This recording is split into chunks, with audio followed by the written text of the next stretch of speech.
Salut bien-aimés dans le Seigneur. Bonjour, bonsoir, bon après-midi, ça dépend de quelle heure vous êtes en train de nous suivre. Mais nous rendons grâce à Dieu, lui qui nous a fait grâce de nous tenir au devant de vous pour partager avec vous la pensée de Dieu. Et à toi qui as disposé de ton temps pour nous suivre, pour écouter ces messages, laisse que Dieu te bénisse abondamment. Euh, Je crois que le Dieu de mon appel te fera du bien pendant ces quelques minutes que nous allons partager ensemble. Alors nous allons prier pour laisser ces moments entre les mains du Seigneur. Père, nous te rendons grâce, toi qui nous as sélectionnés pour apporter ta parole, ton message à ton peuple aujourd'hui. Oui, Seigneur, laisse que moi je puisse disparaître et que toi tu puisses apparaître au travers de ta parole. Qu'une personne qui nous suit en ces moments puisse recevoir un plus de ta part et que quelque chose change dans sa vie à la lumière de cette pensée biblique que tu veux communiquer en ces moments. Au-delà de tout, laisse que l'honneur, la gloire, la puissance et la magnificence te reviennent à toi et à toi seul. Et c'est là pour le siècle des siècles. Merci Seigneur Jésus. Amen. Bien-aimés, vous allez permettre que nous puissions faire la lecture de base, les tests de base de notre pensée euh, que nous allons partager maintenant. Je suis dans Psaume chapitre 146, le premier verset et le deuxième verset. Psaume 146, les deux premiers versets. La Bible dit: louez l'Éternel, mon âme loue l'Éternel, je louerai l'Éternel tant que je vivrai. Si c'est ta Bible, tu peux souligner: je louerai l'Éternel tant que je vivrai. Et David continue en disant: je célébrerai mon Dieu tant que j'existerai. Ainsi, notre thématique ou notre sujet est action de grâce. Nous voulons partager sur l'action de grâce. Et le but de ces messages, c'est d'amener un enfant de Dieu, c'est d'amener le peuple de Dieu à développer la culture d'action de grâce, amener le peuple de Dieu à développer la culture d'action de grâce, de faire de l'action de grâce leur mode de vie, parce que ça fait partie des principes du royaume. Bien aimé, de nature, l'homme n'a pas la culture de reconnaissance. De nature, l'homme n'a pas la culture de reconnaissance. La culture de redevabilité, parce que l'homme aime la liberté. L'homme aime la liberté. Et c'est difficile de toujours avoir à l'esprit que je dois quelque chose à quelqu'un. Et c'est cette impression-là d'avoir une dette. Personne n'aime une dette. C'est comme une dette, la redevabilité. Et personne n'aime ou aime se sentir à l'aise en ayant une dette. On est à l'aise quand on ne doit pas à quelqu'un. On est à l'aise quand on ne doit pas quelque chose. Alors que quand je parle d'action de grâce, je vois cette attitude-là de redevabilité. Je vois cette attitude-là de redevabilité que David exprime. Cette attitude de redevabilité comme une dette que nous devons à l'Éternel. L'action de grâce. Cette attitude de redevabilité. Et bien aimé, quand on parle d'action de grâce, on voit cette attitude-là de reconnaissance aussi envers Dieu. Cette attitude de reconnaissance envers Dieu par l'homme qui reconnaît de quel amour Dieu l'a aimé et il remercie l'Éternel pour cela. Quelqu'un qui a cette attitude-là de se souvenir des bienfaits d'aider et il s'est dit qu'il doit poser un acte en fait. Et c'est cet acte-là que j'appelle action de grâce. Quelqu'un qui se souvient des bienfaits de l'Éternel, de protection divine, de l'assistance de Dieu, de bonté de Dieu qui renouvelle chaque matin dans sa vie. Quelqu'un qui fait l'exercice de se souvenir du parcours qu'il a eu avec l'Éternel. Et il se donne ce devoir-là de poser un acte. Et c'est cet acte-là que j'appelle action de grâce. Et cet acte dans le cœur d'un chrétien doit être comme une dette, quelque chose qu'il doit à Dieu. Malheureusement, comme je l'ai dit, l'homme n'a pas la culture de reconnaissance. L'homme n'a pas la culture de redevabilité. L'homme n'aime pas avoir des dettes. Et c'est vrai, je n'encourage pas des gens à avoir des dettes. Mais cette attitude-là, cette expression-là du cœur de l'homme fait que deux fois même face à l'action de grâce qui se présente comme une dette, l'homme n'exprime pas non plus les actions de grâce devant le Seigneur. Parce que ça devient comme un corvée, ça devient comme une punition pour lui. L'homme n'a pas la culture de reconnaissance. L'homme n'a pas la culture de redevabilité. Parce que l'homme aime être libre. Il aime la liberté. L'action de grâce. Une attitude de reconnaissance envers Dieu par l'homme qui reconnaît de quel amour il est aimé de Dieu et il pose des actes. Il pose des actes par rapport à cette reconnaissance-là. Et pourquoi les actions de grâce? Parce que l'action de grâce, c'est un devoir. Quand nous lisons Malachie 2, Malachie chapitre 2, les 2 premiers versets, la Bible dit « Maintenant à vous cet ordre, sacrificateur ». C'est un ordre que Dieu ne donne pas à n'importe qui, aux sacrificateurs. La Bible dit il a fait de nous des royaumes des sacrificateurs. Nous sommes concernés. Et c'est un ordre que le Seigneur donne. Si vous n'écoutez pas et si vous ne prenez pas à cœur de donner gloire à mon nom, d'autres versions disent de m'honorer, d'autres versions disent de rendre gloire. Quelque part, d'exprimer cette reconnaissance-là, d'honorer Dieu pour ses hauts faits, ses bienfaits. Si vous ne prenez pas à cœur de faire cet acte, dit l'Éternel des armées, j'enverrai parmi vous la malédiction. N'est pas rendre des actions de grâce, c'est attirer une malédiction sur soi. Car c'est un ordre, comme nous venons de le lire. C'est un ordre que l'Éternel donne. Maintenant, à vous, cet ordre. Cet ordre au sacrificateur. C'est un ordre. Pourquoi les actions de grâce? Parce que les actions de grâce, c'est un devoir, bien-aimé. C'est un devoir pour tout chrétien. Pourquoi les actions de grâce? C'est un principe et une culture de royaume. L'action de grâce, c'est un principe pour le royaume. C'est une culture du royaume. Plusieurs fois dans la Bible, bien-aimé, nous voyons le roi David comme roi qu'il était. Il en a fait sa mode de vie. Nous voyons dans les différentes lettres de l'apôtre Paul qu'il a adressées aux églises, et voire même aux individus, les différentes lettres de l'apôtre Paul qu'il a adressées aux églises et aux individus, tels que Philémon. Nous voyons toujours qu'il a précédé dans ses demandes, dans la prière, les actions de grâce. Allez-y, méditez, bien-aimés. Paul, il précédait toujours ses demandes pour l'Église par des actions de grâce. Il commençait toujours par rendre grâce à Dieu et ensuite, maintenant, il présentait ses disciples. Il présentait l'Église d'Éphèse. Il présentait l'Église de Colosse. Il demandait quelque chose à Dieu pour l'Église. Mais il commençait toujours par précéder cela par des actions de grâce. Il y a beaucoup des exemples légion. Allez-y lire les différentes lettres de Paul. Mais je prends cette pensée de Paul dans Romains 1:8. Il dit, je rends d'abord grâce. C'est ce que Paul dit. Il dit, je rends d'abord grâce à mon Dieu par Jésus-Christ au sujet de vous tous. Je rends d'abord grâce.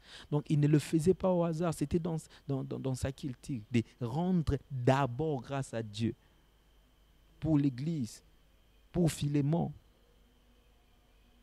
Il commençait d'abord par rendre action de grâce. Je rends d'abord grâce à Dieu par Jésus-Christ. Je suis dans Romains 1:8. Les actions de grâce. C'est un principe du royaume que nous devons cultiver. Pourquoi les actions de grâce? Les actions de grâce, c'est une puissance. Notre Seigneur Jésus a rendu grâce à Dieu. Et après, il y a eu une multiplication de pains et de poissons. Il a commencé par rendre grâce à Dieu. Vous pouvez lire ça dans Jean chapitre 6, le verset 8, 9 et 11. Jean chapitre 6, le verset 8, 9 et 11. Jésus-Christ a d'abord rendu grâce à Dieu pour l'épée qu'il avait entre ses mains. Et comme conséquence, à la suite, il y a eu une multiplication. Il y a eu une multiplication des pains et des poissons. La Bible dit que tout le monde a mangé et on a même rassemblé le reste et 12 paniers est resté. Jésus-Christ a rendu grâce devant le tombe de Lazare. il a d'abord commencé par rendre grâce à Dieu et après il y a eu le miracle, c'est-à-dire Lazare a été ressuscité.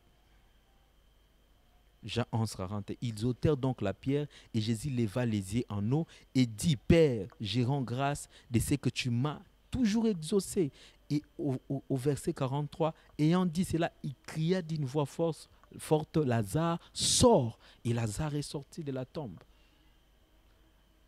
L'action de grâce a une puissance, bien-aimé. L'action de grâce actionne les miracles. L'action de grâce multiplie des choses. L'action de grâce nous amène à voir des choses que nous n'avons pas encore vues. Jésus-Christ, avant de voir Lazare sortir de la tombe, il a d'abord rendu grâce. L'action de grâce a une puissance. Et enfin, Dieu aime. Pourquoi? Pourquoi les actions de grâce? Parce que Dieu aime les actions de grâce. Luc 17, vous connaissez cette histoire de 10 lépreux. Des 10 lépreux, vous pouvez commencer à partir du verset 14. Ils ont vu Jésus-Christ alors que Jésus entrait dans la ville. Ils ont commencé à crier. Et Jésus-Christ les a demandé d'aller voir les sacrificateurs. En route, alors qu'ils étaient en train de partir, ils se sont rendus compte qu'ils ont été guéris. Et dans le verset 15, la Bible dit, l'un d'eux, se voyant guéri, revint sur ses pas et glorifiant Dieu à haute voix. Verset 16, il tomba sur sa face aux pieds de Jésus-Christ et lui rendit grâce. C'était un Samaritain. Écoutez la déclaration de notre Seigneur Jésus. Jésus, prenant la parole, dit, les 10 n'ont-ils pas été guéris? Et les 9 autres, où sont-ils? Jésus était choqué par leur attitude d'ingratitude. Il aime les actions de grâce. Nous lui devons des actions de grâce. Si Jésus n'aimait pas les actions de grâce, il n'allait pas exprimer cette indignation envers les 9 autres qui n'ont pas exprimé leur grâce, leur reconnaissance. Et il est dit, les 9 autres n'ont-ils pas été guéris? Bien-aimé, chaque fois que tu ne rends pas grâce à Dieu, alors qu'il t'a béni, tu lui fais dire que ce qu'il t'a donné comme bénédiction n'a pas été la bénédiction. Ou c'est une manière de dire que je ne peux pas posséder ce que tu m'as donné. Ou une manière de dire que ce n'est pas toi qui m'as donné ce que je reçus de toi. Et ça fait mal au Seigneur. Jésus était indigné par leur attitude d'ingratitude. Nous devons les actions de grâce à Dieu. Pourquoi? Parce qu'il aime les actions de grâce. Il aime l'action de grâce, notre Seigneur Jésus-Christ. Il aime l'action de grâce. Et comment rendre action de grâce? Comment? Par notre attitude, notre manière d'être. Notre attitude peut exprimer la reconnaissance au devant de Dieu. Par nos actions, les actions que nous posons, par nos paroles d'appréciation, par nos paroles de reconnaissance, par nos paroles de remerciement. Pourquoi? Parce que les actions de grâce s'expriment. On doit l'exprimer par nos actions, on doit l'exprimer par nos paroles de reconnaissance, on doit l'exprimer par nos paroles d'appréciation et de remerciement. Les actions de grâce s'expriment. Il faut exprimer ton action de grâce par ton attitude et par des actions que tu seras en train de poser. Les actions de grâce s'expriment. Les actions de grâce s'expriment par des attitudes. Les actions de grâce s'expriment par des paroles. Les actions de grâce s'expriment par des actions pratiques, visibles. Il faut exprimer des actions de grâce. Ça doit se voir. On doit constater tes actions de grâce. On doit constater tes actions de grâce. Alors on va revenir à notre passage de base pour atterrir. Qu'elle nous enseigne, Psaume 146, les 2 premiers versets que nous avons lus. Louez l'Éternel, mon âme loue l'Éternel. Je louerai l'Éternel tant que je vivrai. Je célébrerai mon Dieu tant que j'existerai. Qu'est-ce que David essaie de nous enseigner? La première des choses que je relevais ici, bien-aimé, c'est que nous devons l'action de grâce. Le verset premier nous le fait voir. Louer l'Éternel, c'est un impératif. On ne dit pas si tu veux louer l'Éternel. Non, louer l'Éternel, c'est un impératif. Comme je l'ai dit, nous le devons. Comme nous avons lu dans Malachie, nous devons offrir nos actions de grâce. Nous devons offrir les actions de grâce. C'est un devoir, bien-aimé. Nous devons l'action de grâce. Et deuxième leçon que nous pouvons tirer de ces passages, c'est qu'elles s'offrent, les actions de grâce. Elles ne s'offrent qu'à Dieu. Elles ne s'offrent qu'à Dieu. Psaume 50, le verset 14. La Bible dit ceci. Offre pour sacrifice à Dieu des actions de grâce. Offre pour sacrifice à Dieu des actions de grâce. Et accomplis tes vœux envers le Très-Haut. Offre à Dieu. On offre des actions de grâce à Dieu. Des fois, nous avons cette attitude de spontanéité, d'exprimer notre reconnaissance envers les hommes qui nous ont fait du bien, mais nous oublions d'exprimer cette attitude de spontanéité envers celui que Dieu, c'est lui qui a utilisé cet homme-là pour nous faire du bien. Des fois, les bienfaits que nous recevons des hommes ne sont que les conséquences des bienfaits de Dieu. En fait, Dieu utilise tes hommes, il utilise des matériels, il utilise les moyens.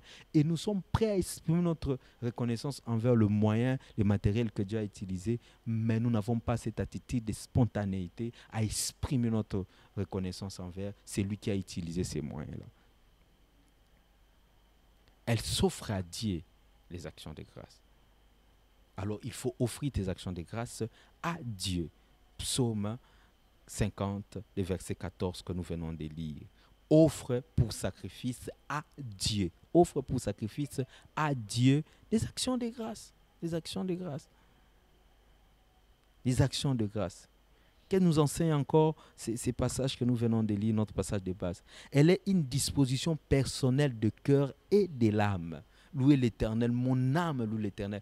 Et David dit, je louerai. Non, il n'attend pas les instruments. Je ne sais pas s'il y avait des musiques comme nous en avons aujourd'hui. Il n'attend pas que les quorums soient atteints. Il dit, je louerai. C'est un engagement personnel. C'est une disposition personnelle.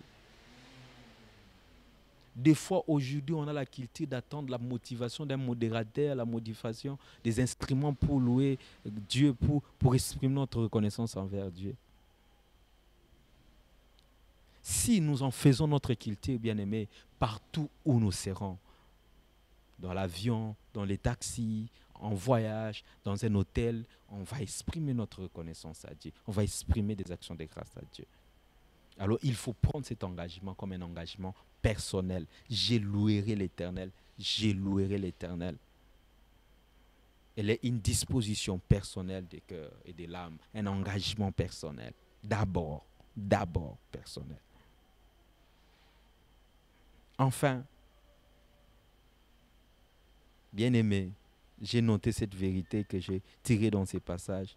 Enfin, la vie suffit pour rendre grâce à Dieu. Le souffle de vie réunit tous les éléments possibles pour rendre grâce à Dieu. La vie, quand tu as le souffle de vie, c'est suffisant pour rendre grâce à Dieu. Quand tu peux respirer un bon matin, c'est suffisant pour rendre grâce à Dieu. Quand tu peux dormir et te réveiller, c'est suffisant pour rendre. David, quand je lis ces passages bien aimés, j'ai cette image qui me traverse l'esprit. C'est que David dormait comme un roi, entouré des gardes du corps, la sécurité, certainement avec beaucoup de richesses. Oui, il était un homme fort, très intelligent. Mais quand il s'est réveillé et qu'il respire, il se rend compte que, oh, je peux respirer. Ok, je peux rendre grâce à Dieu. Quand il se lève le matin, il se rend compte qu'il peut respirer. Il se dit, ok, les conditions sont réunies pour que je puisse rendre grâce à Dieu. Qu'est-ce que je vais dire par là? Pour conclure, bien aimé, nous allons comprendre selon ces passages que David ne pose pas comme condition sine qua non à rendre grâce à Dieu les biens matériels. Mais il pose comme condition sine qua non pour rendre grâce à Dieu le souffle de vie. Tant que je vivrai, tant que je vis, je peux rendre grâce à Dieu. David ne présente pas son pouvoir. David ne présente pas ses biens. David ne présente pas sa position sociale. David ne présente pas toutes les femmes qu'il avait. David ne présente pas ses diplômes ou la sagesse qu'il avait. David ne présente pas sa force. David ne présente pas son expérience dans l'armée. David ne présente pas ses exploits devant Goliath et dans la forêt, devant l'ours et les lions. David ne présente pas son cursus, comment je peux le dire, dans l'armée, dans le parcours de la vie, ou les biens matériels qu'il avait, son histoire comme héros. Les femmes ont chanté pour lui devant le roi Saül. Il n'a pas présenté toutes ces choses-là pour rendre grâce à Dieu. Sinon, on aurait pu lire ici, Dieu, tu m'as fait tellement du bien, on m'a célébré devant mon roi, tu m'as donné la fille du roi pour épouse, tu m'as donné la victoire devant Goliath. Ce n'est pas mauvais toutes ces choses pour rendre grâce à Dieu. Mais David savait, je crois, ça c'est moi ce n'est pas signifié ici, mais je me dis, inspiré par l'Esprit de Dieu, il savait que s'il présentait ses biens comme une condition pour rendre grâce à Dieu, alors ceux qui sont dans des situations de guerre à l'Ukraine, alors ceux qui sont dans des situations compliquées dans des pays musulmans, est-ce qu'ils auront une raison pour rendre grâce à Dieu? Non. Alors David a posé comme base d'action de grâce le souffle de vie. Autrement dit, tant que tu as le souffle de vie, les conditions sont réunies pour rendre grâce à Dieu. Pour rendre grâce à Dieu. Que tu manques à manger, mais est-ce que tu peux respirer? Alors rends grâce à Dieu. Si il avait posé comme condition, rendre grâce à Dieu, avoir les yeux et être parfait dans sa santé, mais les aveugles, le muet, est-ce qu'ils allaient rendre grâce à Dieu? Non. Alors David a posé comme condition le souffle de vie. Mais même si tu ne vois pas, tu peux rendre grâce à Dieu parce que tu respires. Même si tu n'entends pas, si tu peux respirer, tu peux rendre grâce à Dieu. Ainsi, personne ne peut dire qu'il manque un sujet d'action de grâce. Personne ne peut le dire. Personne ne peut dire qu'il manque des sujets d'action de grâce. Personne. Tout celui qui vit peut rendre grâce à Dieu. Tout celui qui respire peut rendre grâce à Dieu. Tout celui qui a le souffle de vie peut rendre grâce à Dieu. J'aimerais faire appel à une personne. Bien-aimé, fais de l'action de grâce une culture, une mode de vie. Ça fait partie des principes de notre royaume. Dieu aime les actions de grâce. Derrière les actions de grâce, il y a une puissance. Et les actions de grâce précèdent toujours notre demande.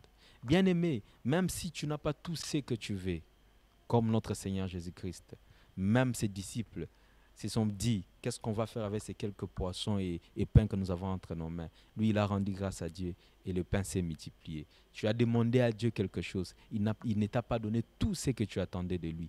Avec le peu que tu as entre tes mains là, apprends à rendre grâce à Dieu. Tu as demandé à Dieu le mariage, mais il ne t'a pas donné le mariage jusque-là. Lazare était encore dans la tombe. Notre Seigneur a rendu grâce à Dieu. Même si tu ne vois pas encore ce qu'on t'a promis, même si tu ne vois pas encore le promesse de Dieu dans la Bible pour toi, même si tu ne vois pas encore ce que le prophète ou les hommes de Dieu ont dit sur toi, tu peux rendre grâce à Dieu. Parce que ce n'est pas ça qui doit être le soubassement de tes actions de grâce. Le souffle de vie suffit pour que tu puisses rendre grâce à Dieu. Alors là où tu es, j'ai fait appel à toi de prendre une position qu'il faut. Car les actions de grâce s'expriment par des paroles, par des actions, par des attitudes. Je ne sais quelle attitude tu vas prendre, je ne sais quelle parole tu vas soulever, je ne sais quelle position tu vas prendre, mais là où tu es, prends une attitude. Si tu peux parler, parle à Dieu. Si tu peux danser, danse pour le Seigneur. Si tu peux poser une action, pose cette action-là dont le Saint-Esprit te met à cœur, mais que cela soit simplement pour rendre grâce à Dieu, pour exprimer ta reconnaissance à Dieu. Et surtout à la fin de cette année, je ne sais qu'est-ce que le Seigneur a fait avec toi. Oui, peut-être il y avait des moments de haut et de bas, des moments de joie et de souffrance, mais tu peux rendre grâce à Dieu là où tu es. Que Dieu te bénisse et qu'il bénisse sa parole. Amen.